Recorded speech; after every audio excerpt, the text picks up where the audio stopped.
মানে আমি কি সঠিক অ্যান্সার দেবো না ভুল অ্যান্সার দেবো? তো যদি সঠিক অ্যান্সার দিই, আমি এসে নিয়ে কোনো কিছু নিয়ে চিন্তাই করিনি। আমি জাস্ট আমাকে নিয়ে চিন্তা করেছি যে আমি কীভাবে পরিশ্রম করবো, কীভাবে বেটার করা যায়। আরেকটা কোশ্চেন আছে, নাসিম শাহকে আপনি 6 মিনিট। হ্যাঁ, ভুল অ্যান্সার হচ্ছে সারাদিন রুমে বসে কাঁদতাম।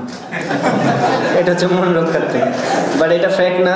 ক্রিকেট প্লেয়ার সবাই সবসময় ভালো খেলবে না, বাট যে সময় খারাপ যায় সে চেষ্টা করে যে সবসময় ভালো কিছু করার। একটাই ওয়ে আছে আমাদের ভালো করার, সেটা হচ্ছে প্র্যাকটিস। আমি চেষ্টা করেছি অনেক পরিশ্রম করার, এবং চেষ্টা করছি ম্যাচে কীভাবে এটা ইমপ্লিমেন্ট করা যায়। তো আমার মনে হয় এটাই।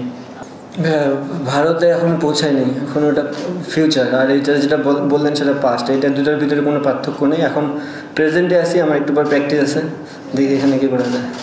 চাপ ভাইয়া সব জায়গায়, শুধু ওপেন করলেই চাপ আর ছয়ে খেললে চাপ না।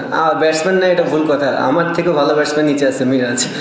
সো ব্যাটসম্যান আছে, আর চাপ না। আমার কাছে মনে হয় টেস্ট ক্রিকেট এমন একটা খেলা, আপনার হাতে অনেক সময় আছে। সো আপনি যখনই ব্যাটিং করেন, আপনাকে জিরো থেকে স্টার্ট করে সারাদিন সময় আছে আপনার ইমপ্লিমেন্ট করার। তো আমার মনে হয় চাপ না।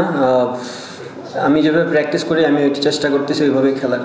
এটা আপনাদের একটু হেল্প করতে হবে, যে আপনারাও যদি ওই পাকিস্তান সিরিজ নিয়ে বেশি কথা না বলেন খুব ভালো হবে, বিকজ সামনে যে সিরিজটা আসছে এটা অনেক বড় চ্যালেঞ্জিং একটা সিরিজ।